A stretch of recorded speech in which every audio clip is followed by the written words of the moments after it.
പൊള്ളാച്ചിയിൽ നിന്ന് പറന്നത് കിലോമീറ്ററുകൾ. ഒടുവിൽ ഭീമൻ ബലൂൺ പാലക്കാട്ട് ഇടിച്ചിറക്കി. ബലൂണിലുണ്ടായിരുന്ന 4 പേർ സുരക്ഷിതർ. പൊള്ളാച്ചിയിൽ നിന്ന് പറത്തിയ ഭീമൻ ബലൂൺ കന്നിമാരി മുള്ളൻതോട്ടിൽ ഇടിച്ചിറക്കി. തമിഴ്നാട് ടൂറിസം വകുപ്പ് നടത്തുന്ന ബലൂൺ ഫെസ്റ്റിന്റെ ഭാഗമായാണ് ബലൂൺ പറത്തിയത്. ബലൂണിലുണ്ടായിരുന്ന 4 തമിഴ്നാട് സ്വദേശികളെ സുരക്ഷിതമായി പാടത്തിറക്കി. പൊള്ളാച്ചിയിൽ നിന്ന് 20 കിലോമീറ്ററോളം പറന്നാണ് ബലൂൺ കന്നിമാരിയിൽ ഇറക്കിയത്. ഇന്ന് രാവിലെ 8 മണിയോടെയായിരുന്നു അപകടം. തമിഴ്നാട് പോലീസിലെ ഉയർന്ന ഉദ്യോഗസ്ഥന്റെ മക്കളടക്കം 4 പേർ ബലൂണിലുണ്ടായിരുന്നു. ബലൂണിന്റെ ഇന്ധനം തീർന്നതിനെ തുടർന്ന് പാടത്ത് ഇടിച്ചിറക്കുകയായിരുന്നു. തമിഴ്നാട് ടൂറിസം വകുപ്പ് സ്വകാര്യ സംഘടനയുമായി ചേർന്ന് നടത്തിയ ഫെസ്റ്റിന്റെ ഭാഗമായാണ് ബലൂൺ പറത്തിയത്. 10ാമത് അന്താരാഷ്ട്ര ബലൂൺ ഫെസ്റ്റിന്റെ ഭാഗമായിരുന്നു പരിപാടി. 7 രാജ്യങ്ങളിൽ നിന്നായി 11 ബലൂണുകളാണ് പരിപാടിക്കായി എത്തിച്ചിരുന്നത്.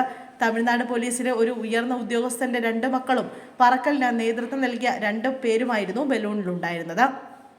വലിയ ശബ്ദം കേട്ട കർഷകരായ കൃഷ്ണൻകുട്ടിയും രാമൻകുട്ടിയും പാടത്തേക്ക് ഇറങ്ങിയപ്പോഴാണ് ആനയുടെ രൂപത്തിലുള്ള ഭീമൻ ബലൂൺ തന്റെ കൃഷിയിടത്തിലേക്ക് ഇറങ്ങാൻ പാകത്തിന് താഴെ ഇറങ്ങി വരുന്നതായി ശ്രദ്ധയിൽപ്പെട്ടത്. കൃഷി നശിക്കുമെന്ന ആശങ്കയൊന്നും കൃഷ്ണൻകുട്ടിക്കുണ്ടായില്ല.